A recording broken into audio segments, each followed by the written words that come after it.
At Baker's, we know the minute a tomato is picked off the vine, the fresh timer starts. The sooner we get our produce to you, the fresher it is. That's why we've completely overhauled our process to shorten the time from harvest to home for our tomatoes, strawberries, and salads. Because we know how much you love fresh produce, we give you more time to enjoy your tasty fruits and veggies at home. So whether you're shopping in-store, picking up, or prefer delivery, we're committed to bringing you the freshest produce possible. Baker's, fresh for everyone. You're listening to The Drag.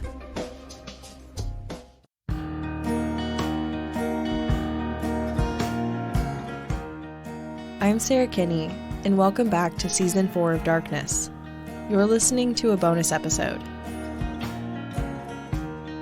In Episode 1, I told you that gun violence in schools has become the story of my generation here in America. And so I think it's only right to show you what it's like growing up in American schools today, because lots of things have changed between 1966 and 2023. Would you all say you are familiar with the sound of gunfire? And be honest, if you're not, that's totally fine. Would you say you all are pretty familiar with the sound? Okay. What you just heard was a snippet of an active shooter training held at the University of Texas in the spring of 2023. Katie Autka, the executive producer of this podcast, attended it. Katie was a freshman journalism major at the University of Texas at Austin in September 2010, when the shooter I told you about last episode died by suicide in the university's main library. She was a student in Professor Stephen Reese's class. You heard from him last episode. Katie's been a full-time employee at UT for more than 2 years, but this was her first time attending an active shooter training. Katie told me afterward the room was a mix of faculty and staff. They watched a video produced by Florida State University. It showcased one of the most popular forms of training for people in an active shooter situation. We're talking about these 3 categories of run, hide, and fight. But I need to stress to you all that these categories can go from one to another. Does that make sense? We can be in one category and transition to another based on the totality of everything that's happening around us in our environments. Run, hide, fight is often taught as the procedure for an active shooter. The basic principle is that if you're able to run away from the shooter safely, then run. Otherwise, hide. Fight is meant to be a last resort, for if the shooter is close to you, or if you're about to be injured or killed. Unlike in 1966, the run, hide, fight motto, or something similar, is taught in many schools today.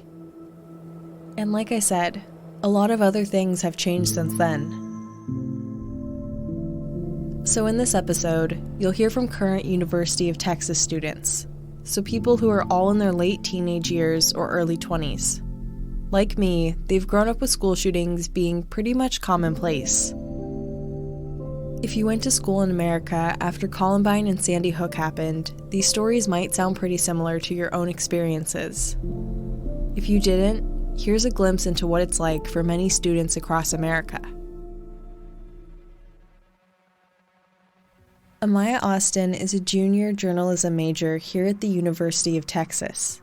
She went to a high school in Santa Fe, Texas, about 35 miles southeast of Houston. On May 18th, 2018, the school year was nearly over.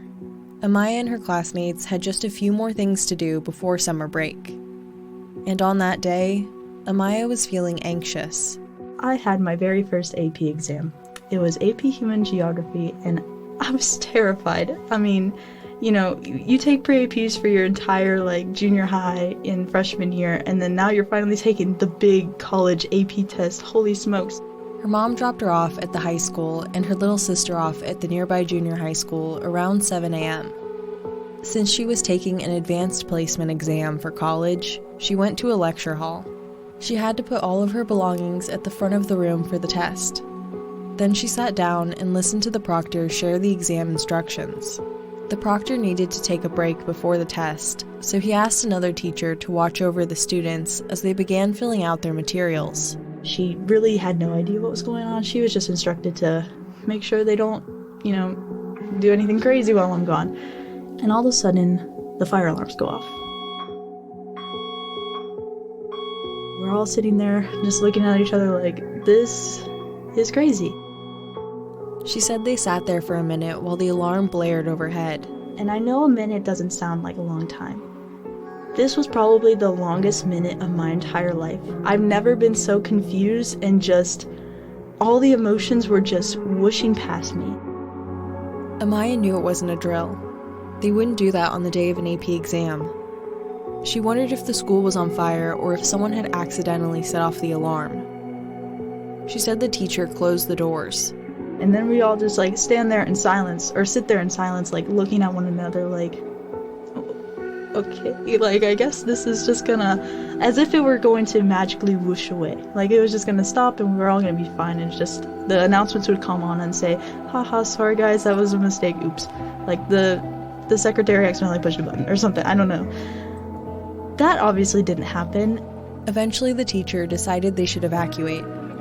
They technically weren't supposed to leave the room without permission from the exam proctor, but they got up and walked out.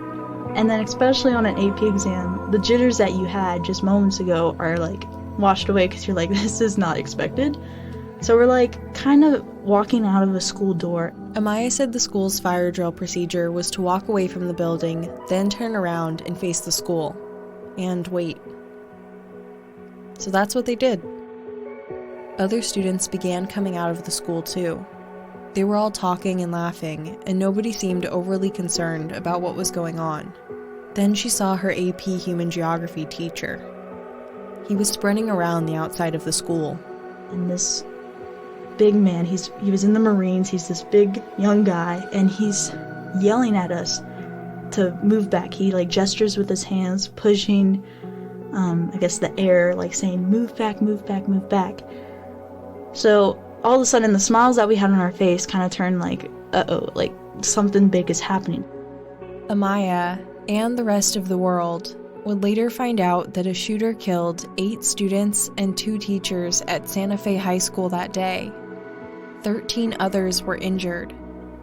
But Amaya didn't know this at the time, and she didn't have her phone with her since testing rules made her put it at the front of the room before the exam started. The group of students headed farther away from the school. They had no idea there was a shooting. Amaya says she still thought it might have been a fire. The thoughts in our minds were oh my god, the school's gonna explode.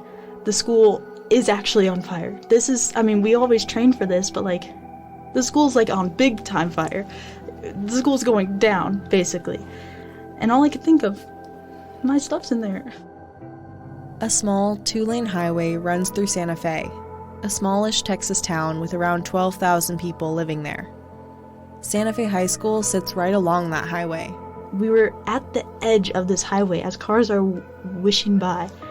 But then there was this one car that you could barely see. It was a blur. It was kind of black, I think, but I know what it was now, but a car whished by. It was so fast. And we all kind of look at it, and we turn our heads to see what the heck that was. It was a police car, heading toward her school. That was kind of I guess it wasn't really the first clue, but it was one of my first clues to say, something is really wrong. An entire chunk of kids that was gathered next to me on the left side had taken off through the highway. They were running across the highway. I was completely shocked of what was going on. I had no idea that was even the plan. I didn't hear that part. And I was wait, what's going on? Why are we running across this big highway? She said a teacher told her and some students standing near her that they were going next. And again, it's all a little bit of a blur just because of how fast everything was happening. It's almost my mind, every time I come back to the story, it is slow-mo in that moment whenever the kids, the group right next to me, literally the kid that I was just touching shoulders with, just took off. And I just remember looking what, am I next? The teacher told them to run. All right, 3, 2, 1, go. And then there we go again. We're running across the highway.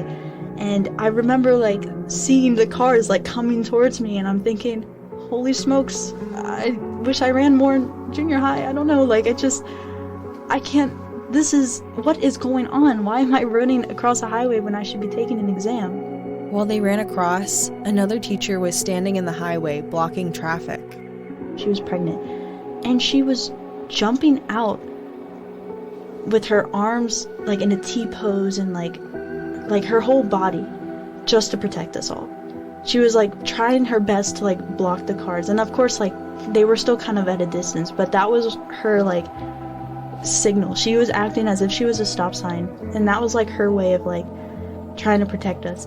More students followed her, running across in groups of 10 to 15. Finally, I crossed the highway, and it like kind of drops into a ditch. And of course, I've never ran across that part of the highway before, so I had no idea. Some kids kind of like twisted their ankle a little bit when they would do that, so they were kind of like limping as they like crawled out of this ditch. Luckily, I saw it before I crossed, so I slowed down a little bit. When Amaya looked back at the highway, she says she saw more police cars speeding by. The students headed away from the road and toward a local auto shop. We started, some of us limping, but most of us just like walking very confused. Behind them, they could see the school. It's just slowly filling up with, I say slowly, it's filling up with cop cars. The group walked into the shop's garage, crowding in as much as they could. Other students went to a gas station or hid in the nearby woods. Others were still hiding in the school. At the automotive shop, Amaya's classmates began calling their families. She still didn't have her phone, but plenty of other students did. We were all begging somebody to like, can I please use your phone to call someone? And she's like, okay, after like the 5th person that asked me, I'm like, oh my god. And she's like, and then of course they're trying to call their parents and say like, hey, and then of course, and I don't blame them, their mom wants to talk and say like, okay, stay on the phone with me, stay on the phone, like don't give anyone else your phone because I need to make sure you're okay. And I'm like, but my mom doesn't know if I'm okay. And that was chilling. As we all know in hindsight, it's horrible, but I'm laughing, I'm giggling, I'm like, Mom, it's a nervous laugh to give myself some credit, but I'm like, ha, Mom, like, what's going on? We're chilling back here. Amaya's mom worked for the school district that her high school was a part of. Amaya didn't know this at the time, but her mom had been watching the school cameras after an administrator had told her mom what was happening. He instructed them, like, don't worry about your classes. Your kid's safety is on the line. Come here. There's a school shooter. Watch the cameras. Like, find your kid. Or do whatever you need to do. This was, like, my mom's only access to me. And, of course, my mom was probably calling me, trying to make sure. But my mom also did remember that I had that AP exam. She hadn't heard from her daughter until that call from a friend's phone. First, she said, Amaya, stop laughing. Like, listen to me, take this seriously. So I'm like, I am, Mom. Like, I'm just trying to be lighthearted. I have no idea what's going on.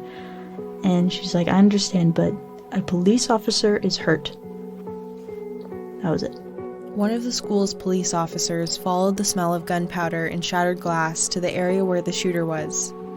When he turned a corner, he was shot in the arm, which severed an artery. The assistant police chief for the school district tied a tourniquet, but the officer was still bleeding profusely. He later told a Texas Medical Center publication that his heart stopped for a few minutes on the helicopter flight to the hospital. He eventually recovered. Amaya's mom told her that her dad was coming to pick her up from the automotive shop. Amaya and the other students waited in the packed car garage for another 40 minutes. Teachers were passing out papers asking the students to write their names down onto them so they could form a list of everyone who was safe. By the time she got out of the garage, the nearby highway was filled with police cars. I had a friend in one hand and a friend in the other. A friend in one hand, a stranger in the other. I have no idea who I was holding. And we're finally like walking down the side of the highway again. By this point, there were no cars coming. It was shut off because nobody could get past the barricade of police cars that had built up. After walking in between the cars parked on the highway, they started looking for her parents. Helicopters flew overhead and ambulances sped by. Anyway, so we're like walking down the highway and oh my god, it was like I just saw the man himself. God, I don't know. There was my dad. Oh my god, that was like one of the best feelings in the world. When you see someone that is so familiar, I mean everyone in my arms is familiar, but we had no idea what was going on. So to see someone that was just, I just love my dad. I love my dad. Seeing my dad just like standing there as if, I don't know, Jesus himself. I don't know, this is my dad. And of course, like, he starts running towards us and he grabs the two girls I was holding into a huge hug, and then he pulls me in as if he wanted to make sure that, I don't know, we both have this kind of attitude, and I'm not trying to like put myself on a pedestal or anything. I really don't like to say this or anything, but like, my one thought was, I gotta get my girls, like, I gotta get these people out of here. I just went into like mom mode. We were all in this big group hug, random girl, one of my good friends, and my dad, and we were all just hugging. And I mean, that hug was probably one of the best hugs. 10 out of 10 recommend that hug. Maybe I don't, but it was a good hug. It was just so comforting. While Amaya's mom had her own students to care for, Amaya and her dad stayed on the school property for the next few hours. They helped reunite students with their families and passed out water as the temperature rose that May. Afterward, they headed home and watched the news for updates. Amaya still didn't have her phone, so she logged into her laptop and then to Instagram. There was a live stream where she managed to get a hold of some of her friends. Even, like, if it's just on a Chromebook, like, it's just a video feed, like, I'm so happy I can just see people. And yeah, it was just nice to see my friends, but it was hard to communicate and figure out who was okay. So whenever we did end up finding out who passed away, who was injured and stuff like that, we could kind of separate it. It was almost the end of the school year, so returning to school was optional. But they did hold a remembrance ceremony, and Texas Governor Greg Abbott attended the ceremony. He made a lot of promises, that it wouldn't happen again, and we would try our best to change things. I mean, I'm not trying to say, like, this man anybody could stop this from happening again, but there was a lot of stuff that, empty promises, I guess. They began playing the song Rise Up by Andra Day. I was sitting next to that girl, and she lost one of her best friends, and she just started to cry. Amaya said that was the moment the gravity of what happened truly hit her. No kid has to do what any kid had to do that day. So, no kid should have to run across a highway. No kid should have to hide in a closet to hide from a shooter.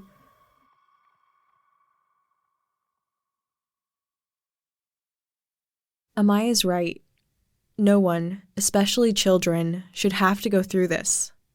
But since the Columbine High School shooting in 1999 that left 15 people dead and 24 injured, more than 356,000 kids have gone through this. According to the Washington Post, that's how many students have lived through the 386 school shootings that have happened since Columbine. But that number, 356,000 students, doesn't include the number of students who are haunted by the thought of what could happen to them on any given day. It doesn't include the number of students who, like me, went through school shooting drills and were trained to run from a shooter or hide with our classmates in a classroom with a barricaded door.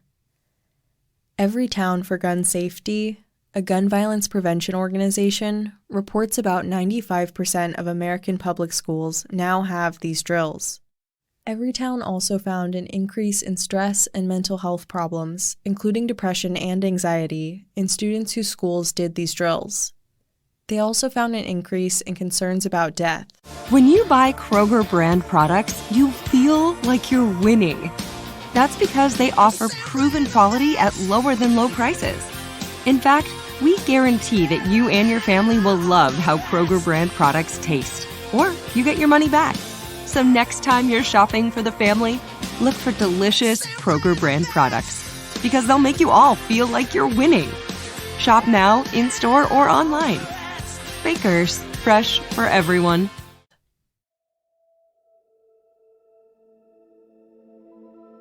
Amber Lynn Negron, a journalism junior at UT Austin, told me about a memory she has from middle school. Her older sister's high school went on lockdown due to a bomb threat that ended up being a hoax. She said her school didn't do shooting drills then, but they started after, when she was a high school freshman. they would try to make it realistic with, like, the administrators would jiggle the door to make sure the door was locked. But it's like, that's like, I should hear also gunshots in that area as well. Like, and I think there's so much traumatizing things that happen in those things that I never felt safe for it. Some schools even use gunshots and other tactics to make the situation feel more realistic. They're called active shooter simulations. Like lockdown drills, the simulations encourage students to lock doors, hide, and stay quiet. However, they can also include a pretend shooter who has an airsoft or toy weapon, fake blood in hallways, people banging on classroom doors, or the sound of gunfire being played from overhead speakers. The Sandy Hook Promise, another gun violence prevention organization, said some students don't even know it's a drill when it happens. Many organizations, like the Sandy Hook Promise, are against these simulations since the trauma can be real even if the threat isn't. As of recording this episode, in July 2023, the Minnesota legislature is considering a bill that would outlaw these simulations. Lockdown drills, also called shelter-in-place, lock-in, or lock-out drills, are seen more as a necessary evil. However, like I said earlier, they can negatively impact students' mental health and make them feel unsafe in schools. Amber Lynn told me about an incident when she was a high school sophomore. There had been a shooting threat on social media. Some of her classmates decided not to go to school, but Amber Lynn went. The morning was normal, but something happened at lunch. Apparently at one of the lunch periods, a loud sound was heard, like kind of like a bang, and it caused people to freak out. And so everyone's first notion now at that point is to just run, get out of the building. So apparently they heard a bang and it caused a hysteria for the entire cafeteria to leave the school. Amber Lynn was still in class, so she didn't know what was happening. I only saw it until I checked Snapchat and I see people running, and then I'm really confused because I'm like, okay, what's going on? Like, I don't know what's going on. There's no alarm going off. We're trying to figure out what happened, and for about 30 minutes, it's just plain confusion and no one knows what happened. Afterwards, things settled down, and they come on the PA system a little bit later saying, nothing did happen. No one had been injured, but a police officer with a canine found a gun in a student's car. Amber Lynn said they didn't know if it was connected to the threat on social media that morning or not. I remember I couldn't physically be at school anymore, and mentally. I still had 2 more classes, and I was like, Mom, I cannot be here. I told her, I was like, they found a gun at campus, and at this point I had really bad anxiety about school shootings. That was my worst fear ever. So I was like, Mom, I can't be here. I will just sit in class and go down the rabbit hole of what happens if I got shot and stuff like that. So she picked me up, and for the next 2 days, I was just in a fog, and I couldn't really focus. And then it slowly went back to normal, and then nothing ever happened again after that. The questions of what could have happened that day still haunted her, though. What happened if that person made it into the school? What would they have done? What was the reason? What do I do? How do I let my family know? And the scare still altered her views on shootings. That's really when I was like, it could happen to anyone. And I think I just got more and more anxiety filled when I would read the details and see all these different things, and it's I have no power over those things. If I just come to school one day and someone comes in, there's nothing I could do, there's nothing my friends can do, there's nothing my teachers could do other than sit there and pray and hope that you can get out through that situation. So I think it was the helplessness of not knowing when, not knowing how, that really caused my anxiety to become really, really bad.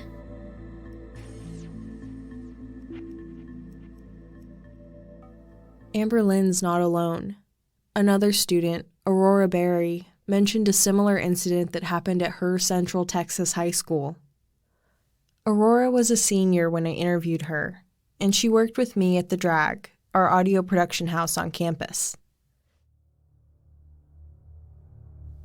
One day during her senior year, Aurora was at theater rehearsal in the school cafeteria. They had a stage on one side that overlooked the tables when the curtains were open. I was sitting out in the cafeteria with my friend, and we heard something over the loudspeaker. And I can't, it's been a while, so I can't remember exactly what they said. But it was something along the lines of, stop running, turn around. And it was so freaky and ominous. She told me that she realized then what she needed to do. After all, she'd grown up going through shooting drills. I had, been prepared for it, my entire life. Because just, you hear about it all the time, and, your young brain is what would I do? What would I do? She told me that the play's cast had a lot of freshmen, and one of her concerns was getting the younger students to safety. We knew what to do. We'd been through the drills and everything. And we kind of waited. And I felt so scared because I was well, the doors aren't locked. We had some tables in front of it, but, if somebody wanted to come in and kill us, they totally could have. And I was just, debating what we should do if, I don't know. But I felt responsible for these other kids, and they were really young, and they were freaked out. Aurora and her friend pulled everyone on stage and closed the curtains. They turned the lights off and pushed tables in front of the unlocked door. Then they waited.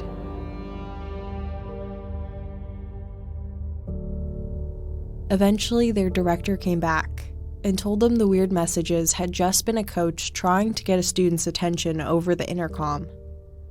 And that frustrated me at the time because I was read the room, buddy. You can't just do that.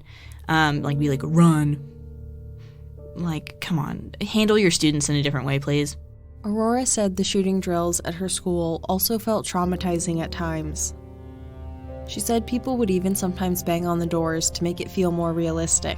It was so strange. They were very theatrical about it at times, which I don't know how I feel about that. Because I'm obviously, our generation, I feel is, pretty baseline traumatized by the events that have occurred during our lifetime. Despite the drills, some of her teachers realized there wasn't much they could actually do to stop a shooter. I had some teachers who were, really upfront and real with us. And they were guys, if somebody's coming for us, our door doesn't lock. There's not much we can do. Just cower and make peace with your God. And it sounds really dark to say to a child, but I appreciated that. I was thank you for being real with me and not, It's not just the drills that can affect students' mental health. Watching shootings unfold at other schools can have a negative effect too. Jeannie Sanchez, who was also a journalism senior when we talked, told me about a time there was a shooting at another high school in her school district. I was sitting in class and I remember getting on social media and seeing my friends from the other high school being oh my God, there's a shooter. Everybody's there's videos of people hiding and running, and I'm what is happening right now?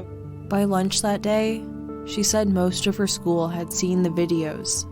And everybody at our school was oh my God, this is happening, why are we still here? But yeah, so there was just a lot of panic and anxiety because then nobody really knew what to do about that, and everybody was really worried about the people at the other schools. So we're and also thinking about the fact that we're close by, so we're what if they just come here to decide that they want to hit up both high schools? It wouldn't be that difficult for them. Nothing happened to their school that day, but Jeannie said it made a serious impact on her and her classmates. Everybody was just kind of going through the motions. We weren't really focused in school because we were how are you supposed to sit through the rest of the day when we knew our friends were getting shot at? So it's just what do we do now? It was really surreal. However, she said her school did get a threat the next day. It caused some of her classmates to skip school. And we didn't know if the person threatening our school was connected to the other guy, because we're we just don't know. And obviously the high schools weren't giving us much information either. They were just trying to keep us calm, but they weren't doing a good job about it. So it was just well, we don't really know what's going on. So everybody's kind of panicking, and everybody's technically still at school, but we were all at what cost? Is something gonna actually happen here? We don't know. Nothing happened at her school that day either, but she said they ended up doing more lockdown drills after that. She wasn't convinced they'd help if there was actually a shooter, though. It was literally just the bells would ring, turn off the lights, lock the door, and hide. So there wasn't much to it. And as we got older, too, like, we kind of just realized, like, that isn't going to stop anything. So we just stopped taking it seriously as well. Like, people would just be, like, laughing and talking on their phones. Like, it was just a mess. I remember one of our teachers was... It's not funny, but it was funny then. But one of our teachers was like, yeah, I'll block you, but I won't try my best to do that. So he was like, just hope no one comes. She said her school would attempt to end lockdown drills with a safe word or phrase. Some schools have this so a shooter can't falsely end a lockdown by saying it's safe. They would never say it. They would always forget. And like our teachers would have to call like the front office and be like, hey, like, are we still doing this drill? Is it over? But it was just a lot of that. So it was just a lot of incompetence on their part. During our interview, Jeannie told me she now works at a daycare. They also have shooting drills, and they also try to use the safe word method. But she said, just like her high school, people often forget to use it during drills. She said her boss is older than her, and she thinks this might be why the drills aren't taken as seriously. A part of me feels like maybe it's like a generational thing. I feel like us being younger, like post like Sandy Hook and everything, we definitely experienced that more in school. So I feel like in us, it's more ingrained, like, oh, this is like an actual threat. This is an actual danger for us. And I think for them, it's probably not as rooted in their heads. Yeah, that's something I've definitely noticed, like, when they've talked about, like, safety protocols and everything. It's, like, they take it seriously, but I feel like probably not as much as us. Attention Baker shoppers. This flu season, why make an extra stop when a world of care is right in store? Get your free flu vaccine from a licensed pharmacist at our award-winning pharmacy. Let our family protect your family with a free flu shot. It's all here. Bakers, a world of care is in store. Flu vaccines are covered by most insurance plans and are free to the recipient. Check with your plan. Services and availability vary by location. Age and other restrictions may apply. Visit the pharmacy or site for details. In the past few years, some schools have begun to implement additional safety measures, other than just doing shooting drills. Some have added metal detectors and bag searches at school entrances. Amberlynn Negron, who you heard from earlier this episode, said her school did this. Bag searches had happened all the time. Sometimes when you came in the morning, they'd set up the little metal detectors, have you walk through those, take off your backpack, do all these things. And I remember it felt so suffocating because it's like, I don't have anything. And, you do it because you know it's their procedure. It felt like I was going to a prison almost. It was like, this is school and I'm having my bags checked as if I'm going through TSA right now. And so it was really sad because by the end of my high school experience, I went from having so much liberty to do stuff throughout the school to you needed to have like a pass for a certain room. Others require students to have clear bags. One school district in Michigan has banned backpacks altogether. Other parents have purchased bulletproof backpacks for their kids to take to school. Some schools have added means intended to stop active shooters, like student resource officers. They're police officers who are in schools full or part-time. They have various tasks ranging from counseling and watching school surveillance cameras to stopping a shooter. And most of the time, they do carry a gun and handcuffs. Amberlynn said her school had 4 of them for 3,000 students. All of them were armed, but they never had to use it. I think they only had to use a taser once for a school fight that got very violent. But they were armed, and those were the only armed people, who were official on campus. They also had dogs. Honestly, whenever there was something that had a big threat, they would bring in a canine unit to sniff or smell for anything. Unfortunately, those happened quite often just because I think the district was scared. And so they'd routinely have a dog going through schools just to make sure if there was anything happening. And so you go to class and you see the dog sitting there waiting for everyone to pass by and stuff like that. Sometimes they might have the dog smell bag, so they'll go into a classroom and you just have to sit there and let the dog smell your bag and then move on to the next person. So it definitely was a weird feeling because it felt like you were always being searched and interrogated. Some schools have installed means to contact the local police department quickly. Amaya Austin said her high school in Santa Fe added the emergency buttons after the school shooting. It's almost set up like a fire detector alarm. Like there's like this plastic case, you lift up the plastic case and then you press the button and it sends everybody into a lockdown. Depending on the school, the buttons may also call the local police department. On campus at the University of Texas, we have a blue light alarm system. There are poles scattered throughout campus, and they each have a button that you can press to call emergency services. Some schools have locked all their classroom doors, meaning students need a key card to unlock them. Sometimes these keys are part of ID cards that the teachers and students are required to wear at all times. And visitors are often required to check in and get a sticker to verify no one has snuck onto campus. Other schools have instead added alarms to all the doors. Amaya's school did this too. It was kind of annoying because this was a 3-year, like for the rest of my high school we had this, but anytime some kid accidentally opened the door to go outside, like to go recycle, we had like a recycling club, so whenever we would go recycle, we would open the door and we're like, oh gosh darn it, and the alarms would go wee wee wee wee, like not through the whole school, but like it would blare from that spot and you could hear it down the hall, like, oh, some idiot opened the door, like what the heck, you'd think they know by now. The alarms were loud, obnoxious, and they would also take a picture of you, so like if you open the door they would take a picture of you and send it straight to the police. So poor police officers probably got swarmed.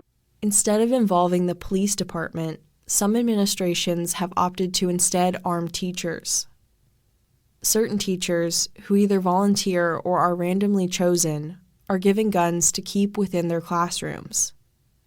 Amaya's school did this as well. We have no idea. Students don't know who it is, but there are a couple of teachers who are armed at my school. So some schools, some people hate that idea. Some people love it. I don't know, because it's never had to been pulled out. So, and hopefully never will have to be. And you might think like it would be a big discussion around school, like, oh, do you think Mr. Curris has the gun? Or do you think, no, nobody talks about it. It's kind of a thing that we all know about. That's it. Like, nobody really discusses it. However, schools aren't just adding safety measures. They're also adding items to help students during a potential lockdown. Classes started getting equipped with like buckets and toilet paper. We would be locked in for so long, we had no idea if we could use the bathroom. So it would just be, the instruction was, okay, everyone turn around and there's your bucket. And I know it's gross, but what do? You can't just hold it. Everyone wanted to pee their pants that day, you know? And some schools have even employed additional counselors to help students with the grief or trauma they experience, especially if a school shooting does happen. Amaya said the counselors were needed at her school after the shooting. And plus, I think after the shooting at my school, because of course, like, fire alarms were very triggering for a lot of people. So I remember before a fire drill, well, actually, we were told when a fire drill would happen. So I know like the traditional ones for other schools, or at least what it used to be for us, was it just happens and here's a go. For us, we all knew it was coming. Parents would even get emails before a fire drill would happen from the school saying, this is happening, prepare your kids. And then there were some students in my classes, some of my friends who were in the room or close to the room, and they would get pulled out before. She also said they stopped doing shooter drills for the next few years while the survivors still went to school there. So a lot has changed over the last half a century in schools. Some of it has been effective, and some of it hasn't. The amount of safety that came afterwards was, I think, necessary, I guess. And it's hard, like, even when I say it out loud, I'm realizing the shock factor in it all, but it's like, to me, I still have no idea how we went without all of that. Maybe I just got used to it, but I don't know. Some students felt safer with them.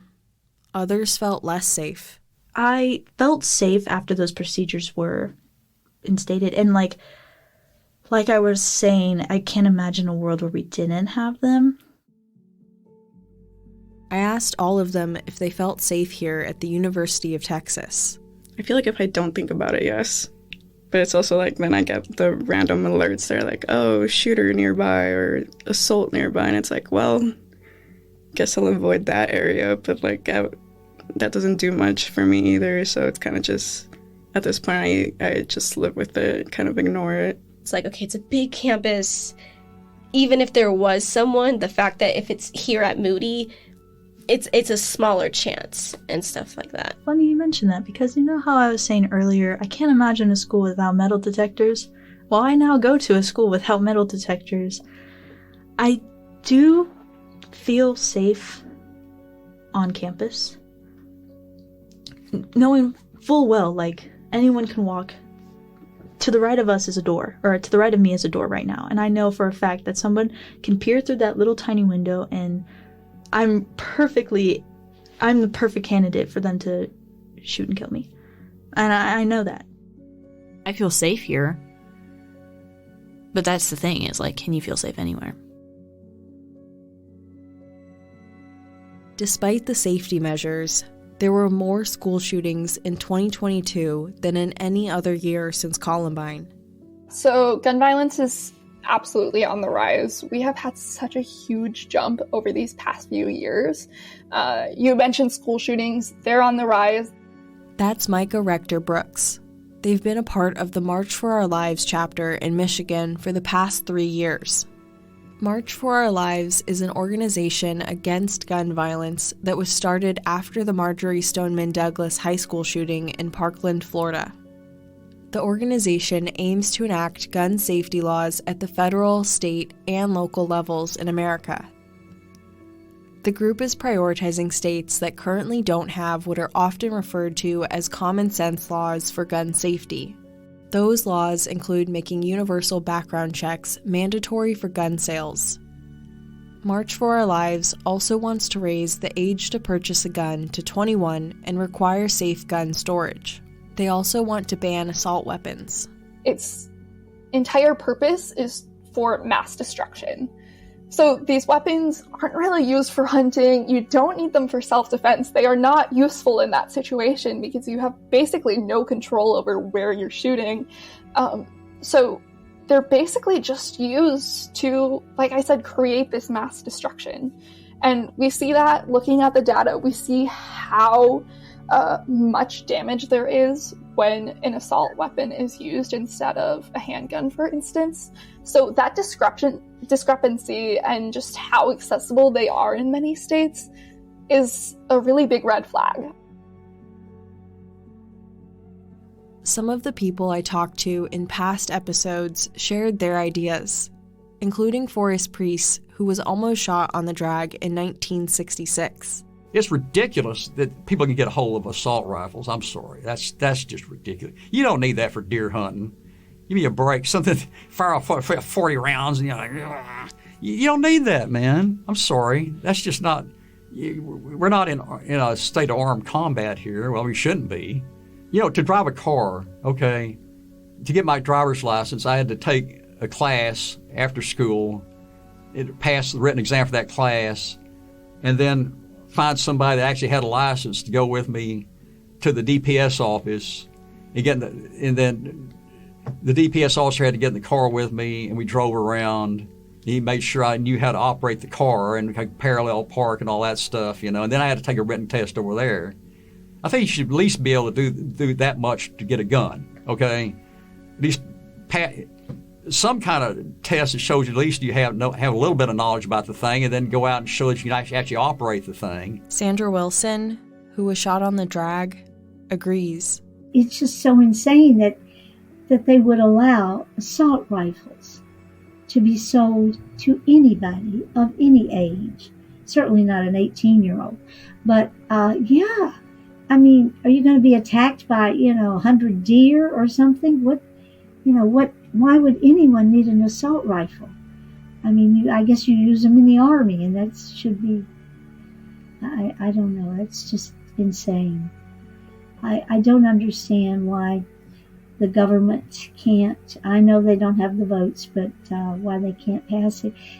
Officer Philip Connor, who was on campus that day in 1966 helping in the tower, also doesn't think assault rifles should be so easily accessible. I'm not anti-gun per se, but I'm not pro, that, I have the right to, have the biggest, baddest thing out there. I don't think assault rifles have any business. They're not meant for sport. They're meant for killing, period. I'm not, like I say, for banning all firearms, but I definitely of the school that they don't need these high-capacity ones for creating mass mayhem with either. So, that's what I would do if I had the best of all possible worlds. Probably a lot of people would disagree with me. Some people believe it's an inalienable right to shoot people they don't like. And people think that's gone away, and I think if you look around, that hasn't gone away. And March for Our Lives' goal isn't to take away all guns. Here's Micah again. First off, making it so clear we do not want to take your guns away. That has never and will never be our message. Instead, we are promoting responsible gun ownership and making sure that guns stay out of the hands of people who are trying to use them inappropriately. And I think it's really clear that folks want to prevent gun violence. Nobody wants their child, their friend, their neighbor to die looking down the barrel of a gun. So far, the organization has helped pass over 150 gun safety bills.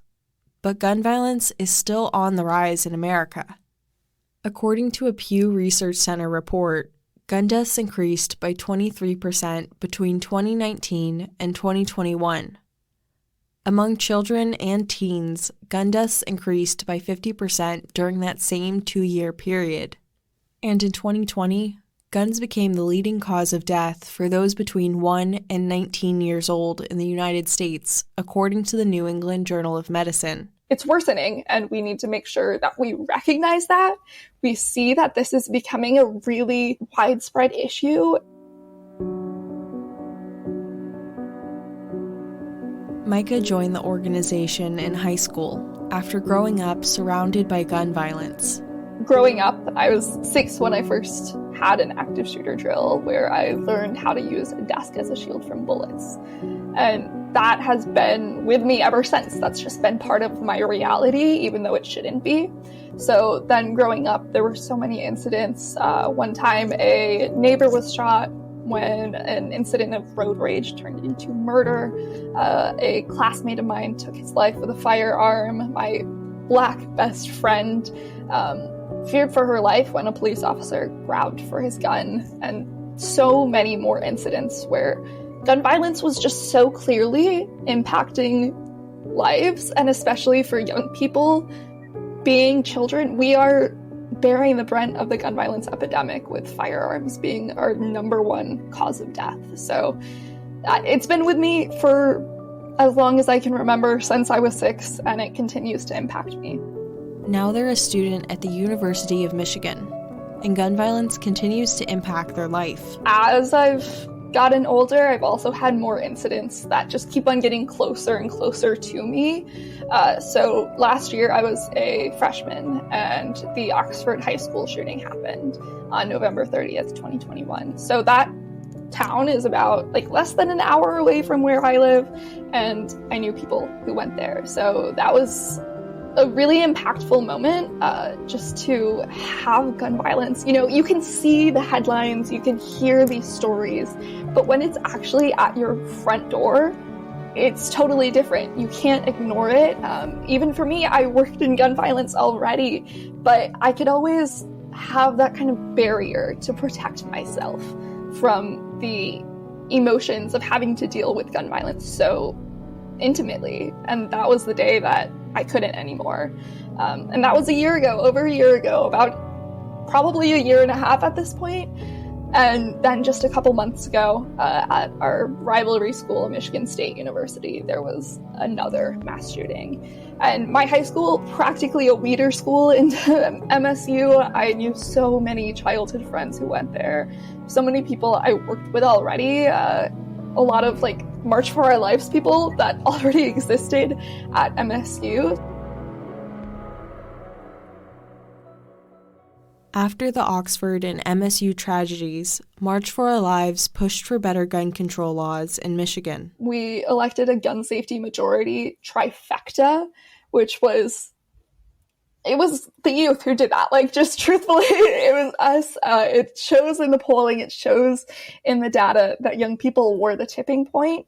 And we elected that gun safety majority. So after the Michigan State University shooting, we had lawmakers who would actually listen to survivors. They still need to do it more, but they started to, and they listened to their demands for safety and actually passed this legislation. The legislation previously hadn't changed much in almost a decade. Micah said that legislators might not have previously seen the bill as a priority since they didn't have any close experiences with gun violence. Lawmakers are becoming more affected by this, but it's happening from sparingly, so without lawmakers having this close connection, it's harder for them to recognize how extreme this issue is. With the rise in gun violence over the decades, especially in schools, this issue has been important to younger voters in recent years. That collective experience of seeing gun violence be so real and constant brings us as a generation together in a really weird but powerful way, because as we experience it more, as it grows more personal to us, we also fight for it harder. However, it's difficult for these laws to gain traction. Micah said they think this comes from a misinterpretation of the Second Amendment. That all comes back to the Second Amendment, which has been willfully misinterpreted time and time again, changing what is protecting the rights for an armed militia into individuals' rights to bear arms. And with that willful misinterpretation, we've seen guns become this symbol of patriotism.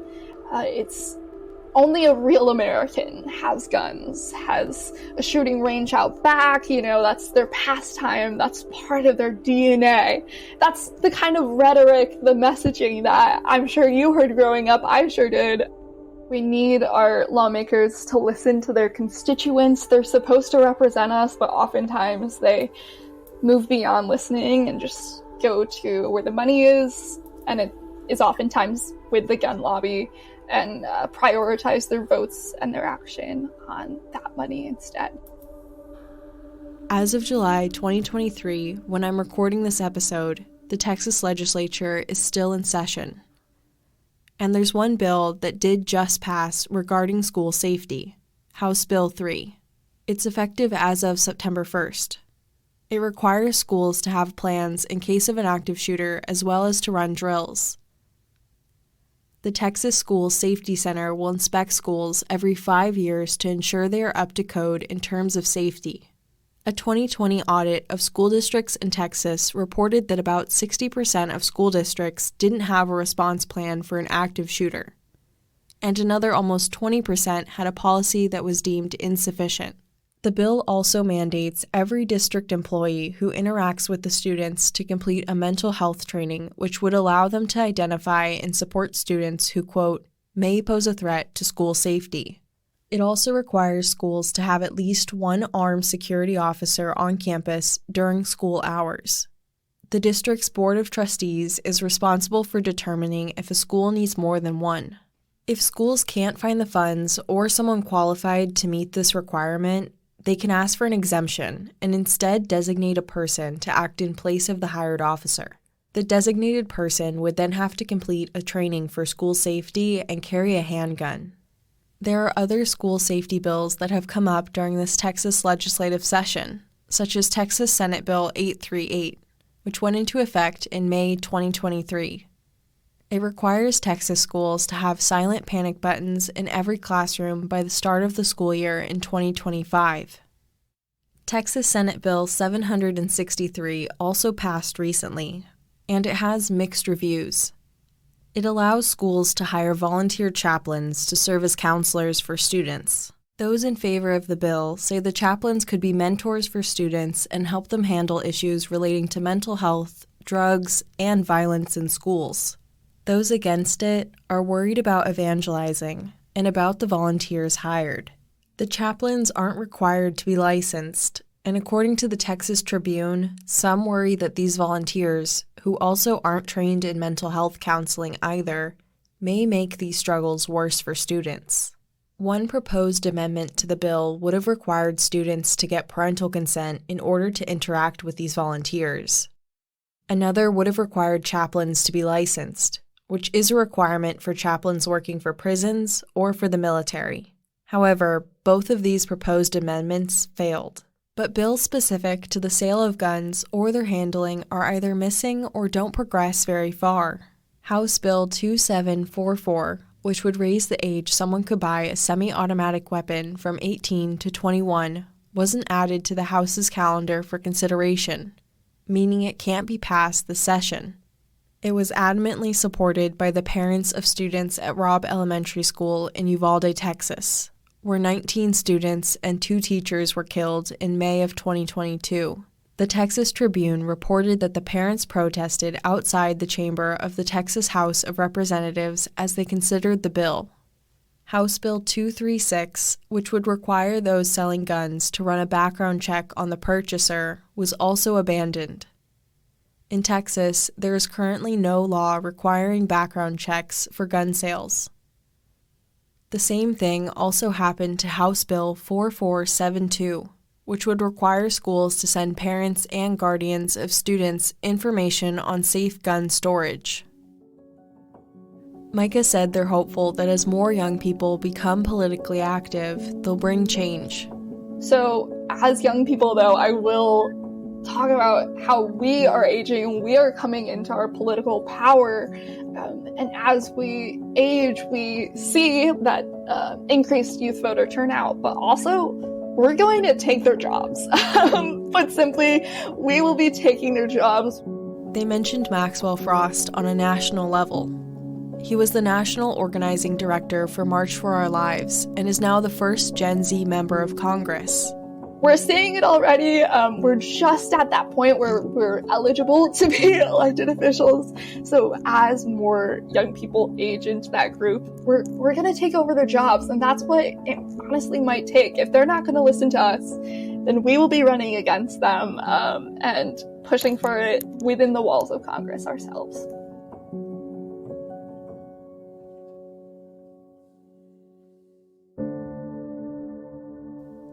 Next time on Season 4 of Darkness. They told us if we wanted a memorial, we had to raise the money. And not only did we have to raise the money, but it had to be raised by students. We need a memorial. These people need closure. And it took a long time. Well, in my mind, there's no place at all for concealed carry on campuses. Period.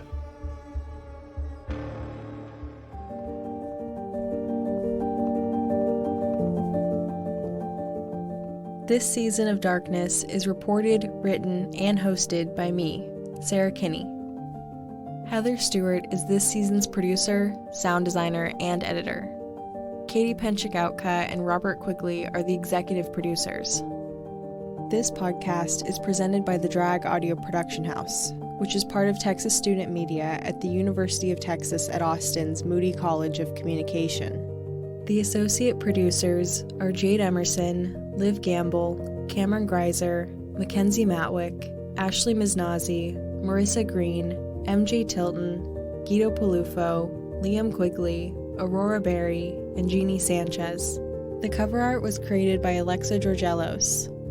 Sophia Vargas Karam is the drag's marketing and communications manager. Thank you to the Austin History Center, Neil Spels, and the LBJ Presidential Library for help with the archival audio tapes. Special thanks to the University of Texas School of Journalism and Media and Texas Student Media. Also to Jay Bernhardt, Rachel Davis Mercy, David Reif, and Gerald Johnson. A huge thanks to Leslie Schrock for all her support and guidance. The Drag is a non-profit educational organization that is made possible by individual donations. Please support our work by going to thedragaudio.com/donate. Every dollar goes directly to producing more content like this, while giving students an amazing educational experience. Thank you.